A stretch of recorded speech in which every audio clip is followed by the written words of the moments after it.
ಕೆಂಡ ಸಂಪಿಗೆ ನಮ್ಮ ಕೆಂಡ ಸಂಪಿಗೆ. ಸಮಾಧಾನ ಮಾಡ್ಕೊಳ್ಳಿ ಸುಮ್ಮನವ್ರೆ. ನೀವೀಗ ದುಃಖ ಪಡ್ತಾ ಇರೋದು ನೋಡಿ ಅಪ್ಪ ತಂಗಿ ತುಂಬ ಬೇಜಾರು ಮಾಡಿಕೊಂಡು ಸಮಾಧಾನ ಮಾಡ್ಕೊಳ್ಳಿ. ನಾನು ಸಮಾಧಾನ ಆಗ್ಬೇಕು ಅಂದ್ರೆ ರಾಜೇಶನ್ಗೊಂದು ಕೊಲೆಗಾರನ್ ಶಿಕ್ಷೆ ಆಗ್ಬೇಕು ಸಾಹೇಬ್ರೆ. ಆಗ್ಲೇ ನಂಗೆ ಸಮಾಧಾನ ಆಗೋದು.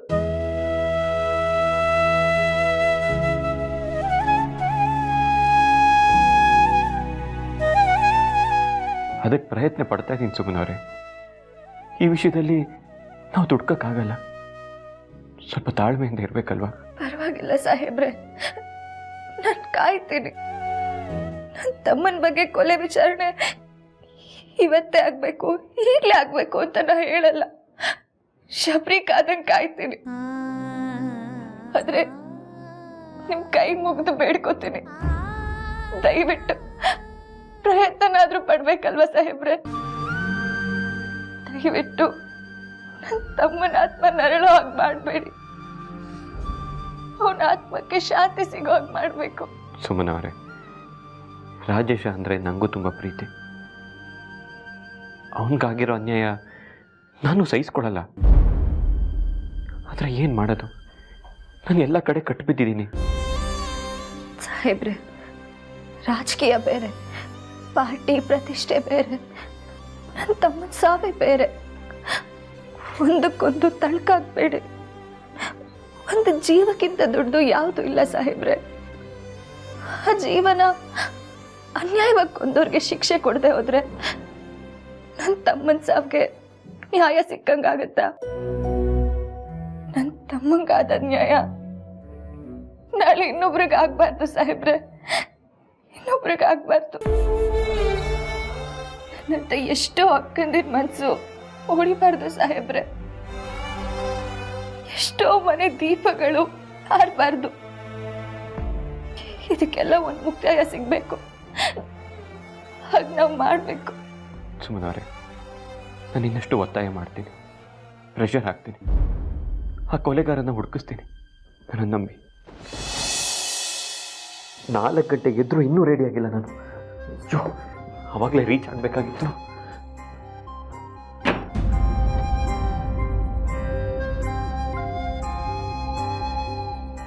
ಸಾಹೇಬ್ರೆ, ಅಯ್ಯೋ ನೀವೇನ್ರಿ ಹೆದರ್ಸ್ಬಿಟ್ರಲ್ಲ, ನೀವೇ ಕೆದ್ದೇಳಕ್ ಹೋದ್ರಿ? ಸಾಹೇಬ್ರೆ, ನೀವು ಹೊರಗಡೆ ಹೊರಟ್ರಾ? ಹೊತ್ತಾಗೋಯ್ತು, ನಾನು ಹಾಗೆ ಮಲಗ್ಬಿಟ್ಟಿದ್ದೀನಿ, ತಪ್ಪಾಯ್ತು. ರಿಲ್ಯಾಕ್ಸ್ ರಿಲ್ಯಾಕ್ಸ್, ನೀವು ಆರಾಮಾಗಿ ರೆಸ್ಟ್ ಮಾಡಿ. ಯಾಕೆ ಟೆನ್ಷನ್ ತಗೋತೀರಾ? ಅಯ್ಯೋ, ಚಿಂತೆ ಮಾಡ್ಕೋಬೇಡಿ ಅಂದ್ರೆ ಹೇಗೆ ಸಾಹೇಬ್ರೆ? ನಾನು ಇನ್ನೂ ರಂಗೋಲಿ ಬಿಡಿಸಿಲ್ಲ, ಪೂಜೆ ಮಾಡಿಲ್ಲ, ಕಾಫಿ ಮಾಡಿಲ್ಲ, ಟೀ ಮಾಡಿಲ್ಲ, ಇನ್ನೂ ತಿಂಡಿ ಮಾಡಿಲ್ಲ. ಸುಮ್ಮನವ್ರೆ, ಕಾಮ್ ಡೌನ್. ನೀವು ಯಾಕೆ ಟೆನ್ಷನ್ ಮಾಡ್ಕೋತೀರಾ? ಅಮ್ಮ ಎಲ್ಲ ನೋಡ್ಕೋತಾರೆ, ನೀವು ಆರಾಮಾಗಿ ರೆಸ್ಟ್ ಮಾಡಿ.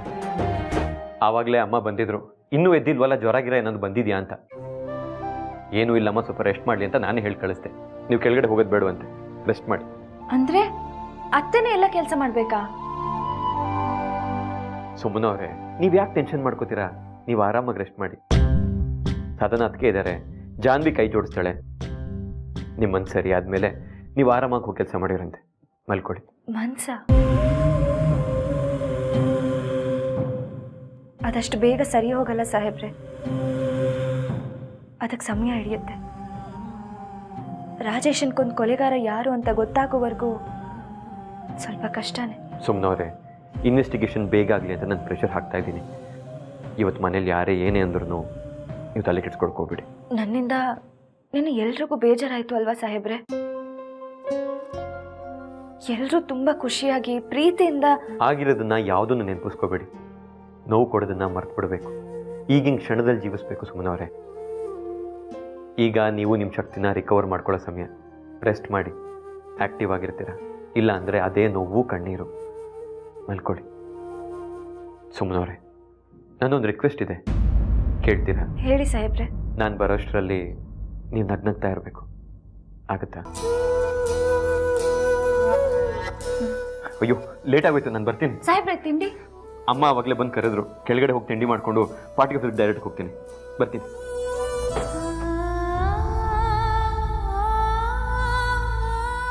ಸುಮಾ, ಮಾವ. ಅಳಬೇಡ ಕಥಾ, ಅಳಬೇಡ. ಎಷ್ಟೊಂದು ಜ್ಞಾಪಿಸ್ಕೊಂಡಿರ್ತೀಯ. ಜೀವನದಲ್ಲಿ 10 ಸಂತೋಷಗಳಿರುತ್ತೆ ಕಣಮ್ಮ. ಅದರಲ್ಲಿ ಎಲ್ಲದರಲ್ಲೂ ಭಾಗಿಯಾಗಬೇಕು. ನನಗೆ ಗೊತ್ತು ಕಂದ, ನನಗೆ ಗೊತ್ತು. ಪ್ರತಿ ಸಂತೋಷದಲ್ಲೂ ನಿನ್ನ ತಮ್ಮ ಇಲ್ಲ ಅನ್ನೋ ಕೊರಗು ನಿನ್ನನ್ನು ಕಾಡ್ತಾ ಇದೆ ಅಂತ ನನಗೆ ಚೆನ್ನಾಗಿ ಗೊತ್ತು.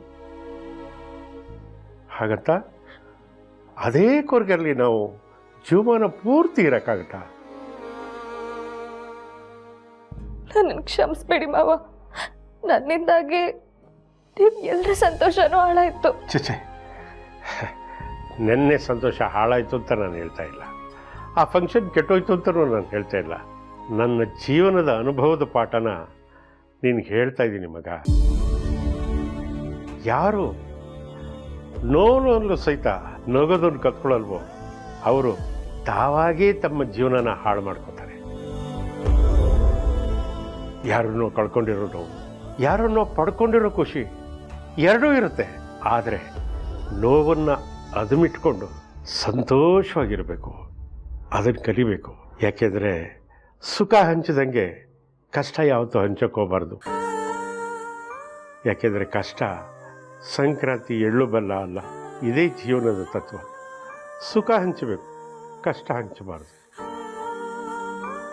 ಸುಮ, ಯಾವುದೋ ಒಂದು ನೋವು ಬಂದಾಗ ಕೊರಗಬೇಕು, ಮರುಗಬೇಕು. ಅದನ್ನು ತಕ್ಷಣನೇ ಮರೆತುಬಿಟ್ಟು ಮೈ ಕೊಡವೆ ನಿಂತ್ಕೊಂಡ್ಬಿಡ್ಬೇಕಮ್ಮ. ಅದೇ ಜೀವನ. ರಾಜೇಶನ್ ವಿಷಯ ಕೇಳಿದಾಗೆಲ್ಲ ಮನ್ಸಿಗೆ ತುಂಬ ಸಂಕಟ ಆಗತ್ತೆ ಬಾವ. ಅದನ್ನು ಮರೆಯೋದಕ್ಕಾಗಲ್ಲ. ಬದುಕಿ ಬಾಳ್ಬೇಕಾದ ನನ್ನ ತಮ್ಮ ಅನ್ಯಾಯವಾಗಿ ಸತ್ತೋದ್ನಲ್ಲ ಅಂತ ಸಂಕಟ ಆಗತ್ತೆ ಬಾವ. ಹೌದಮ್ಮ, ತುಂಬ ಚಿಕ್ಕ ವಯಸ್ಸು, ಪಾಪಿಗಳು, ದ್ರೋಹಿಗಳು ಅವನ ಅನ್ಯಾಯವಾಗಿ ಕೊಂದುಬಿಟ್ರು ಕಂದ. ಖಂಡಿತ ಅದರಲ್ಲಿ ಅವನ ತಪ್ಪೇನೂ ಇಲ್ಲಮ್ಮ. ಅದನ್ನು ಯಾರು ಮಾಡಿದಾರೋ ಅವ್ರಿಗೆ ತಕ್ಕ ಶಿಕ್ಷೆ ಆಗಲೇಬೇಕು. ಆಗ ಅವನಿಗೆ, ಅವನ ಆತ್ಮಕ್ಕೆ, ನಮ್ಮೆಲ್ಲರಿಗೂ ಶಾಂತಿ ಸಿಕ್ಕೋದು. ಅದು ಯಾರು ಅಂತಾನೆ ಗೊತ್ತಾಗ್ತಿಲ್ವಲ್ಲ ಮಾವ. ನನ್ನ ತಮ್ಮಂಗೆ ನ್ಯಾಯ ಸಿಗಬೇಕು, ಆ ಕೊಲೆಗಾರಕ್ಕೆ ಶಿಕ್ಷೆ ಆಗಬೇಕು ಅಂತ ನಾನು ಕಾಯ್ತಾ ಇದ್ದೀನಿ. ಕರೆಕ್ಟ್ ಅಮ್ಮ. ಅಪರಾಧಿ ಯಾರು ಅಂತ ಗೊತ್ತಾದ ಮೇಲೆ ಅವನಿಗೆ ಶಿಕ್ಷೆ ಆಗಲೇಬೇಕು. ಆದರೆ ಆಗ್ತಿಲ್ವಲ್ಲ ಮಾವ. ರಾಜೇಶ ಸತ್ತು ಆಗಲೇ 1 ವರ್ಷ ಆಗ್ತಾ ಬಂತು. ಆದರೆ ಈಗಲೂ ಅವ್ರು ಯಾರು ಅಂತಾನೆ ಗೊತ್ತಾಗ್ತಿಲ್ಲ. ನೀನೇನು ಚಿಂತೆ ಮಾಡಬೇಡ ಕಂದ. ತೀರ್ಥನ್ ಜೊತೆ ನಾನು ಇವತ್ತೇ ಮಾತಾಡ್ತೀನಿ. ಮೊದಲು ಈ ವಿಷಯನ ತುಂಬ ಸೀರಿಯಸ್ ಆಗಿ ತಗೋ. ಆ ಕೊಲೆಗಾರ ಯಾರು ಅನ್ನೋದನ್ನು ಮೊದಲು ಹುಡುಗಿಸು ಅಂತ ಹೇಳ್ತೀನಿ. ನನಗೆ ಕಮಿಷನರು ತುಂಬ ಕ್ಲೋಸ್ ಆಗಿದ್ದಾರಮ್ಮ. ಇವತ್ತೇ ಅವ್ರ ಹತ್ರನೂ ಮಾತಾಡ್ತೀನಿ. ದಯವಿಟ್ಟು ಮಾತಾಡಿ ಮಾವ. ನನ್ನ ತಮ್ಮನ ಆತ್ಮಕ್ಕೆ ಶಾಂತಿ ಸಿಗಬೇಕು, ಆ ಕೊಲೆಗಾರಂಗೆ ಶಿಕ್ಷೆ.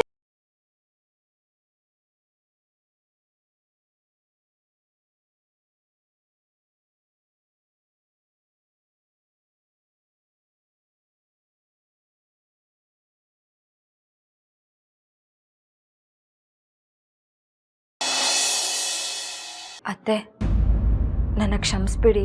ಯಾಕಮ್ಮ, ಏನಾಯಿತು? ನಿನ್ನೆ ಆದ ಘಟನೆಯಿಂದ ಎಲ್ಲರೂ ಮನಸ್ಸನ್ನು ನೋಯಿಸ್ಬಿಟ್ಟೆ ಅತ್ತೆ. ನನ್ನ ಕ್ಷಮಿಸ್ಬಿಡಿ. ನಮಗಾಗಿರೋ ನೋವುಗಿಂತ ನಿನಗಾಗಿರೋ ನೋವು ದೊಡ್ಡದಲ್ವಾ? ನಾವೆಲ್ಲ ಅದನ್ನ ನೆನ್ನೆನೆ ಮರ್ತಿದ್ದೀವಿ. ತಗೋ, ತಿಂಡಿ ತಿನ್ನು. ನಂಗೆ ಬೇಡ ಅತ್ತೆ, ಹಸ್ವಿಲ್ಲ. ಹಸ್ವಿಲ್ಲ ಅಂದರೆ ಹೇಗೆ ಸುಮ್ಮನಾ? ನೆನ್ನೆ ರಾತ್ರಿನೂ ಸರಿಯಾಗಿ ತಿಂದಿಲ್ಲ, ಈಗನೂ ತಿಂಡಿ ಬೇಡ ಅಂದರೆ ಹೇಗಮ್ಮ? ನಿನ್ನ ಹೊಟ್ಟೆನಲ್ಲಿ ಏನಿದೆ? ನನಗೆ ಬೇಡ. ಸುಮನ, ರಾಜೇಶನ ಕೊಲೆಗಾರನ ಬಗ್ಗೆ ಯೋಚನೆ ಮಾಡ್ತಾ ನಿನ್ನ ಆರೋಗ್ಯನ ಯಾಕೆ ಹಾಳು ಮಾಡ್ಕೋತೀಯ? ಎಲ್ಲದಕ್ಕೂ ಒಂದು ಟೈಮ್ ಅಂತ ಇರುತ್ತೆ. ಆ ಟೈಮ್ ಬಂದರೆ ಎಲ್ಲ ಅದ್ರ ಪಾಡಿಗೆ ಅದು ಸರಿ ಹೋಗುತ್ತೆ. ನನ್ನ ಮನೆ ಸರಿ ಹೋಗಬೇಕು ಅಂತ ನಾನು ಎಷ್ಟು ವರ್ಷದಿಂದ ಪ್ರಯತ್ನ ಪಟ್ಟೆ, ಆದರೆ ನನ್ನ ಕೈಲಾಗಲಿಲ್ಲ.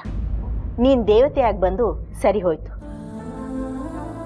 ಇದು ಹಾಗೆ, ನ್ಯಾಯ ಕೊಡಿಸೋದಕ್ಕೋಸ್ಕರ ದೇವರು ಸಹಾಯ ಮಾಡ್ತಾನೆ. ಈಗ ಮನೆಯಲ್ಲಿ ಎಲ್ಲ ಸರಿ ಹೋಗ್ತಾ ಇದೆ, ಸಂತೋಷದ ವಾತಾವರಣ ತುಂಬ್ತಾ ಇದೆ. ನೀನು ಈ ಸಮಯದಲ್ಲಿ ಹೀಗಿರೋದು ಯಾವ ನ್ಯಾಯ ಹೇಳು? ಮನೆ ಪರಿಸ್ಥಿತಿ ಸರಿ ಹೋಗುತ್ತೆ, ಸಮಯಕ್ಕೋಸ್ಕರ ಕಾಯೋಣ ಅಂತ ನೀವು ಕಾಯಲಿಲ್ಲ ಅಲ್ವಾ? ನಿಮ್ಮ ಪ್ರಯತ್ನ ನೀವು ಮಾಡಿದ್ರಿ ಅಲ್ವಾ ಅತ್ತೆ? ಹಾಗೆ ನಾನು ಪ್ರಯತ್ನ ಪಡ್ತಿದ್ದೀನಿ, ಆದರೆ ಫಲ ಸಿಕ್ಕಲಿಲ್ಲ. ನೀನು ಪ್ರಯತ್ನ ಪಡೋದಕ್ಕೆ ನಮ್ದು ಯಾರ್ದು ಅಭ್ಯಂತರ ಇಲ್ಲಮ್ಮ. ನೀನು ಅದ್ರ ಬಗ್ಗೆನೇ ಯೋಚನೆ ಮಾಡ್ತಾ ಮಾಡ್ತಾ ಊಟ ತಿಂಡಿ ಬಿಟ್ರೆ ನಮಗೆ ಸಂಕಟ ಆಗಲ್ವಾ?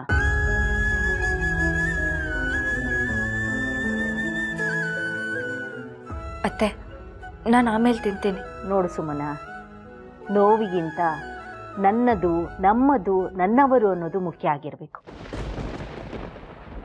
ತಗೋ ಆನು.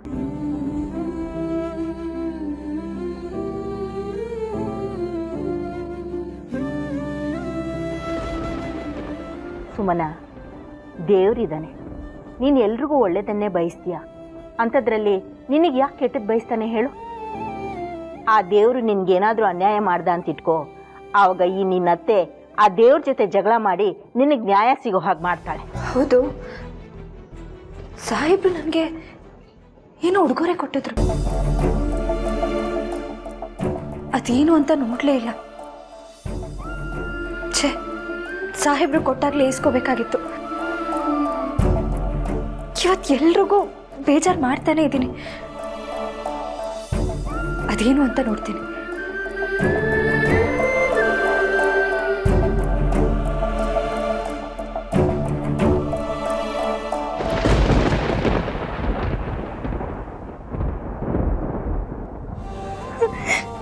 ಎಷ್ಟು ಮುದ್ದಾಗಿದೆ ಬಾಲಕೃಷ್ಣ.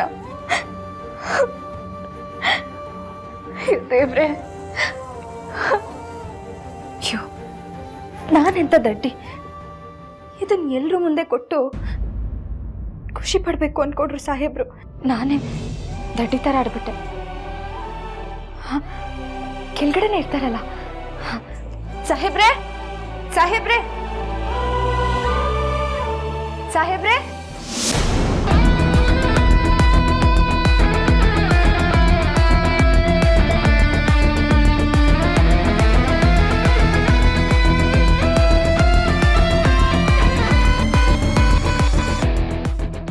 ಇವಳು ಯಾಕೆ ಇಷ್ಟೊಂದು ಖುಷಿಯಿಂದ ಸಾಹೇಬ್ರೆ ಸಾಹೇಬ್ರೆ ಅಂತ ಕೂತ್ಕೊಂಡು ಹೋಗ್ತಾ ಇದ್ದಾಳೆ? ಈಗ ಸ್ವಲ್ಪ ಹೊತ್ತಿಗೆ ಮುಂಚೆ ಅಳ್ತಾ ಇದ್ಲು. 2 ಮಿನಿಟ್ಸಲ್ಲಿ ಅಂಥ ಡಿಫ್ರೆನ್ಸ್ ಏನಾಗೋಯ್ತು? ಅದಕ್ಕೆ ಅದಕ್ಕೆ ಅದಕ್ಕೆ ಹೇಳು ಜಾನು, ಏನು ಖುಷಿ ಸುದ್ದಿ ತಂದೆ? ಅವಳು ತಮ್ಮನ ನೆನಪಲ್ಲಿ ಅಳ್ತಿದ್ದಾಳೆ ಅಲ್ವಾ? ಹಾಂ, ಸೂಸೈಡ್ ಮಾಡ್ಕೊಳಕ್ ಹೋಗಿಲ್ಲ ತಾನೇ? ಅಯ್ಯೋ, ಅಳ್ತಾನೆ ಇದ್ಲು. ಅದಕ್ಕೆ 2 ಮಿನಿಟ್ಸಲ್ಲಿ ಅದೇನು ಚೇಂಜಸ್ ಆಯ್ತೋ ಗೊತ್ತಿಲ್ಲ. ಅಣ್ಣನ ಸಾಹೇಬ್ರೆ ಸಾಹೇಬ್ರೆ ಅಂತ ಹುಡ್ಕೊಂಡು ಹೊಟ್ಟೆ ಬಿಟ್ಲು. ಖುಷಿಯಾಗಿದ್ಲ? ನೀನು ಸರಿಯಾಗಿ ನೋಡಿದ್ಯಾ? ಅವಳ ಮುಖದಲ್ಲಿ ಖುಷಿ ಇತ್ತಾ? ಅಯ್ಯೋ ದೇವ್ರೆ ಅಂತ ಖುಷಿಯಿಂದ ನುಳ್ಕೊಂಡು ಓಡ್ ಹೋದ್ಲು. ಅವಳ ಕೈಯಲ್ಲಿ ಗಿಫ್ಟ್ ಬಾಕ್ಸ್ ಬೇರೆ ಇತ್ತು. ಮೋಸ್ಟ್ಲಿ ಅಣ್ಣ ಏನಾದ್ರು ಗಿಫ್ಟ್ ಕೊಟ್ನಾ ಅಂತ. ತೀರ್ಥ ಗಿಫ್ಟ್ ತಂದಿದ್ದ. ಅವನದನ್ನು ಅವಳಿಗೆ ಕೊಡಬಾರ್ದು ಅಂತಾನೆ ನಾನು ಫಸ್ಟು ಕೈ ತುತ್ತು ಮುಗಿದು ಬಿಡ್ಲಿ, ಆಮೇಲೆ ಗಿಫ್ಟ್ ಕೊಡೋಣ ಅಂತಂದೆ. ಆವತ್ತೇನೋ ತಪ್ಪಿಸ್ದೆ. ಇವತ್ತು ತಪ್ಪಿಸೋದಕ್ಕಾಗಲಿಲ್ಲ ನೋಡು. ಹಾಗಾದ್ರೆ ಅವಳು ತಮ್ಮನ್ ನೆನ್ಸ್ಕೊಂಡು 1-2 ದಿನ ಅಳ್ತಾಳೆ ಅನ್ನೋದು ಸುಳ್ಳಾಗೋಯ್ತಾ? ಅದಕ್ಕೆ 2 ದಿನನ 1 ವಾರ ಅಳ್ತಾಳೆ ಅಂತ ಅನ್ಕೊಂಡಿದ್ದೆ. ಅವಳು ಅಳೋದನ್ನ ನೋಡಿ ನಾನು ಖುಷಿ ಪಡ್ಬೋದು ಅಂತ ಅನ್ಕೊಂಡಿದ್ದೆ. ಆದರೆ ಈ ತೀರ್ಥ ತಂದಿದ್ದ ಗಿಫ್ಟ್ ಎಲ್ಲ ಹಾಳು ಮಾಡ್ಬಿಡ್ತು ಜಾನು. ಇಲ್ಲ ಜಾನು, ಕಬ್ಬಣ ಕಾದಾಗಲೇ ಏಟ್ ಕೊಡ್ತಾ ಇರಬೇಕು, ಆಗಲೇ ಅದು ಬಗ್ಗೋದು. ತಣ್ಣೀರು ಒಯ್ದ್ಬಿಟ್ರೆ ಏಟು ಕೊಡೋನ್ಗೆ ಸುಸ್ತಾಗತ್ತೆ ಹೊರತು ಅದು ಬಗ್ಗಲ್ಲ.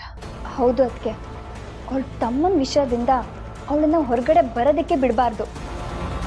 ನಾವು ಆ ರೀತಿ ಅವಳಿಗೆ ನೋವು ಕೊಡಬೇಕು. ಅದಕ್ಕೆ ನಾನೊಂದು ಪ್ರಶ್ನೆ ಕೇಳಲಾ? ಅವಳಿಗೆ ಅದೇನೋ ಗಿಫ್ಟ್ ಬಂತಲ್ಲ, ಅದು ಅವಳ ತಮ್ಮನೇ ಕೊಟ್ಟಿರುತ್ತಾನೆ ಅಥವಾ ಅದೇನಾದ್ರೂ ನಿಮ್ಮ ಡ್ರಾಮಾನ? ಹೇಳಿ ಅದಕ್ಕೆ. ಅವಳ ತಮ್ಮನ ಎಮೋಷನ್ನ ಮುಂದೆ ಇಟ್ಕೊಂಡು ಅವಳನ್ನ ನಾವು ಹೇಗೆಲ್ಲ ಆಟ ಆಡಿಸ್ಬೋದು? ನಾನು ಏನು ಮಾಡ್ತೀನೋ ಬಿಡ್ತೀನೋ ಅದ್ರ ಬಗ್ಗೆ ತಲೆ ಕೆಡಿಸ್ಕೋಬೇಡ. ಆದರೆ ಇದ್ರ ವಿಚಾರವಾಗಿ ಅವಳು ನೊಂದ್ಕೋತಿದ್ದಾಳಲ್ಲ, ಅದಕ್ಕೆ ಖುಷಿ ಪಡು. ಒಂದು ನಿಮಿಷ ಬಂದೆ. ಸಾಹೇಬ್ರೆ, ಸಾಹೇಬ್ರೆ. ಸುಮನಾ, ಏನಾಯ್ತಮ್ಮ? ಎಲ್ಲಿಗೆ ಓಡ್ತಿದ್ಯಾ? ಅತ್ತೆ, ಸಾಹೇಬ್ರಲ್ಲಿ ನಾನು ಅವ್ರನ್ನ ನೋಡ್ಬೇಕು, ಅವ್ರ ಜೊತೆ ಮಾತಾಡ್ಬೇಕು. ನನ್ ತಪ್ಪಾಯ್ತು ಅಂತ ಅವ್ರ ಹತ್ರ ಕ್ಷಮೆ ಕೇಳ್ಬೇಕತ್ತೆ. ಅವನು ಆಗ್ಲೇ ಆಫೀಸ್ಗೆ ಹೋದ್ನಮ್ಮ. ತಿಂಡಿ ತಿನ್ಕೊಂಡು ಹೋಗು ಅಂದ್ರೆ ಬರೀ ಟೀ ಕುಡ್ಕೊಂಡು ಹೋದ. ಅತ್ತೆ, ಮನೇಲಿರೋ ಆಫೀಸ್ ಕೆಲಸ ಮುಗಿಸಿ ಆಮೇಲೆ ಹೋಗ್ತೀನಿ ಅಂತ ಹೇಳ್ತಿದ್ರು. ಇಲ್ಲೇ ಇರ್ಬೇಕು, ನೋಡ್ಕೊಂಡ್ ಬರ್ತೀನತ್ತೆ. ಇಲ್ಲಮ್ಮ, ಅವನಾಗ್ಲೇ ಹೊರಟ. ಹೌದಾ? ಎಂತ ಕೆಲಸ ಆಗೋಯ್ತತ್ತೆ? ಯಾಕಮ್ಮ, ಏನಾಯ್ತು? ಅತ್ತೆ, ಇಲ್ಲೋಡಿ, ನನ್ನ ಹುಟ್ಟುಹಬ್ಬಕ್ಕೆ ಅಂತ ಸಾಹೇಬ್ರು ನಂಗೆ ಏನು ಉಡುಗೊರೆ ತಂದಿದ್ದಾರೆ ಅಂತ.